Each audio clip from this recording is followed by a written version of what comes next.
Assalamualaikum warahmatullahi wabarakatuh. Terima kasih untuk teman-teman yang sudah menonton video kelompok kami. Saya ucapkan banyak terima kasih. Sebelumnya, izinkan saya perkenalkan diri. Nama saya adalah Syafirgio Anugrah Al-Kausar. NIM saya 200721100143. Di sini saya selaku kelompok 9 akan menjelaskan sedikit tentang apa itu pasar persaingan sempurna dan juga karakteristik pasar persaingan sempurna. Perlu kita ketahui untuk teman-teman, pengertian pasar persaingan sempurna tersebut adalah sebuah pasar yang terdiri di mana perusahaan kecil memproduksi barang tersebut sama, dalam cakupan memiliki standar yang sama. Dalam pasar persaingan sempurna, masing-masing perusahaan sangat kecil untuk mempengaruhi harga. Dan untuk metode yang digunakan dalam pasar persaingan sempurna itu hanya dua, yaitu metode pasar dan juga lelang. Untuk yang selanjutnya yaitu adalah karakteristik pasar persaingan sempurna. Perlu kita ketahui, karakteristik pasar persaingan sempurna ini ada 5. Jumlah penjual dan pembeli itu banyak. Dan untuk yang kedua, barang yang dihasilkan dalam pasar persaingan sempurna ini identik atau sama, yang dimana setiap perusahaan itu mempunyai produksi yang sama. Untuk yang ketiga, pembeli dan penjual memiliki pengetahuan yang sempurna, di mana pembeli dan penjual ini diasumsikan mengetahui kondisi atau situasi dalam pasar tersebut, yang dimana menyangkut harga dan juga perubahan-perubahan harga.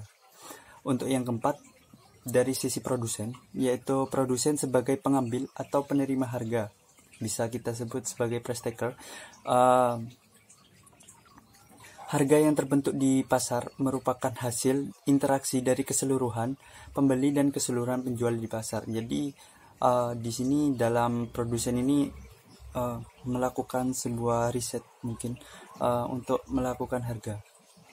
Dan untuk yang kelima yaitu harga. Harga merupakan dantum. Harga yang dihadapi seorang penjual di pasar ini adalah dantum. Kurang lebih seperti itu dari saya. Wassalamualaikum warahmatullahi wabarakatuh.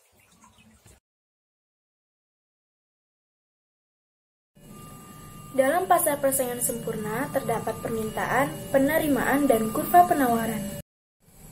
Kelompok kami menjelaskan permintaan itu adalah jumlah barang yang dibeli atau diminta pada suatu harga dan waktu tertentu. Permintaan berkaitan dengan keinginan konsumen akan suatu barang dan jasa yang ingin dipenuhi, dan kecenderungan permintaan konsumen akan barang dan jasa tak terbatas. Selanjutnya, kelompok kami menjelaskan penerimaan. Penerimaan di sini adalah bersumber dari hasil proses produksi setelah dilakukan penjualan.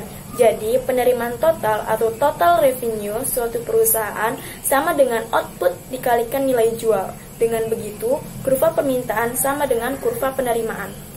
Kemudian ada penawaran. Kelompok kami menjelaskan penawaran itu adalah hubungan antara harga dan jumlah barang yang ditawarkan menggambarkan hukum penawaran, yaitu jika semakin tinggi tingkat harga, akan semakin banyak pula barang yang produsen atau penjual mau melepaskan.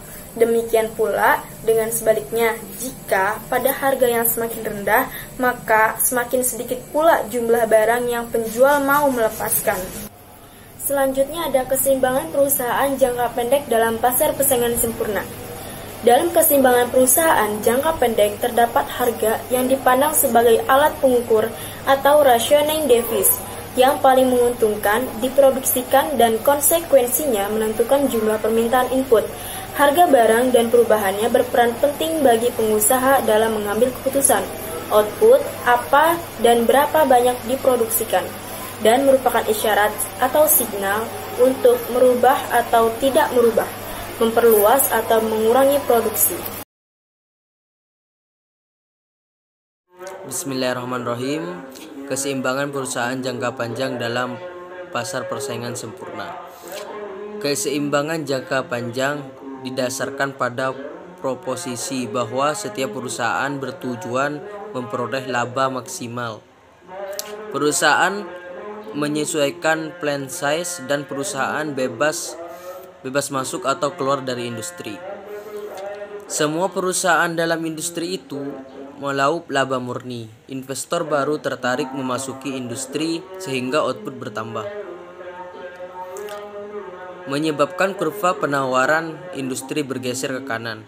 Keseimbangan harga panjang perusahaan dalam industri terjadi pada harga output dalam industri terbesar. Pada situasi itu, perusahaan dalam industri tidak memperoleh laba atau menanggung kerugian. Tidak ada insentif bagi semua perusahaan untuk keluar masuk ke industri. Selanjutnya, kelebihan dan kekurangan pasar sempurna. Kelebihannya adalah 1. Harga jual output barang dan jasa yang termurah sebab skala produksi yang efisien. 2. Jumlah output paling banyak sehingga rasio output per penduduk maksimal karena setiap penduduk memperoleh barang dan jasa yang dibutuhkan dan ini berarti kemakmuran maksimal. 3. Masyarakat merasa nyaman dalam mengkonsumsi karena tidak perlu membuang waktu untuk memilih barang dan jasa dan tidak takut ditipu dalam kualitas dan harga.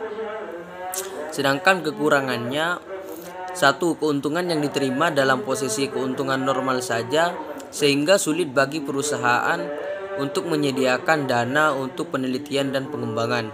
2. Konsumen akan mengalami kejenuhan dalam pembelian karena produk atau barang dalam pasar persaingan sempurna adalah produk atau barang-barang yang homogen.